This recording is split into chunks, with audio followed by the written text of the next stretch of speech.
Okay, syempre kasama rin natin si Ma'am Marlene dito sa ano. Ito, Ma'am Marlene, ano bang meron tayo dito, ma'am? Sige, ano bang brand to? Ngayon naman po, ito, isa din sa brand namin. Ito talaga yung sa amin talaga din, ID helmet. ID helmet. Ito, yan, okay. Yan, mga ka-auto. Yan, mga tingnan nyo yung mga branding nila, oh. Mga model, ito. Ang tawag nito, Okay. ID Rocket. ID. ID Rocket. Okay. ID Rocket. Classic. Kumbaga, sa ibang pangalan, classic.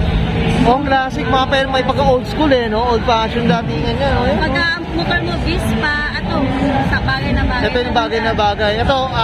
Ito, very curious ako, Ma'am Marlene, magkano ang presyo ng mga ganito po? Ang presyo naman nito, ano lang, affordable lang to, 4.5. Nasa 4.5 to 4.6, gano'n. Mga ganon, ganyan yung presyuhan. Yan, oh, ganito, ang ganda. Ito depende to sa ano?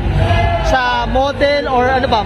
Depende rin sa size, ano ba? Hindi, kahit anong size. Kahit anong size, yun na yun, iisa na. Ayan, mga Basta pag sinabi mong racket, gano'n yun, 4.5 to 4.6. bracket, ayan. Okay. Ito, syempre, ano pa bang ibang model ng ano ng ID helmets po, Ito ma'am? naman yung half face. Half face. Ito, magkano ang presyo ng mga ganito? Ano, ma'am? Nasa ano lang to, 3.5, gano'n. Mga ganun lang, ganun na presyuhan. Ayan. Tapos maganda to kasi, ano siya eh, double visor siya. Double visor.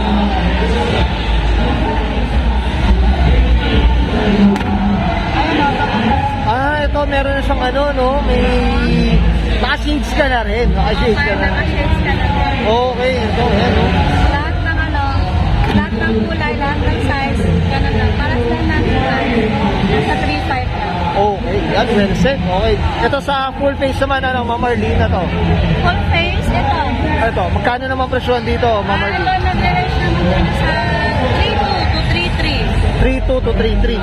So, parang hindi rin sila nakakalayo na rin ng ano, no, ng half face Kasi nito. ito naman kasi, ito kasi, double visor. Double visor. Ito kasi, ano lang siya, full face lang siya. Full face lang talaga. Ang tawag dito, Spartan. Ito naman, Venom.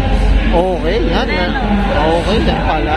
Yan, kay Ma'am Marlene na to. Ano pa meron tayo dito, ma'am? Sige po. Ito naman, ano lang siya, parang sombrero lang siya. Pero Okay. ano, Ito may pagka old school din eh, no? ito yung half face ng ano eh. Oh. Bracket. Ng racket, no? Ganyan siya. Yan, okay. Ito, Ma'am Marlene, very curious ang mga ka-auto natin. Ano bang made yung ano, yung helmet natin? Thailand. Thailand din, Thailand. Yan, okay. Yan. Magkano ang presyo na ito, ano, Ma'am Marlene? 3.7. 4,000. So yan, mga ganun. Depende na sa model, no, siguro. Okay, yan, that's it. Okay na, Ma'am Marlene? CR1. CR1. Okay, yan.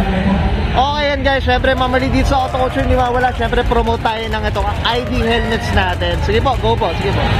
Sa ID helmet naman po, search nyo lang sa FB. ID helmet, PH, tapos yung K at saka N, capital letter siya. Lalabas na yan doon. Ito, pwede na rin sila mag-order daw, Ma'am Marlene. Pwede, basta mag-direct message lang sila doon. May magre-reply naman doon.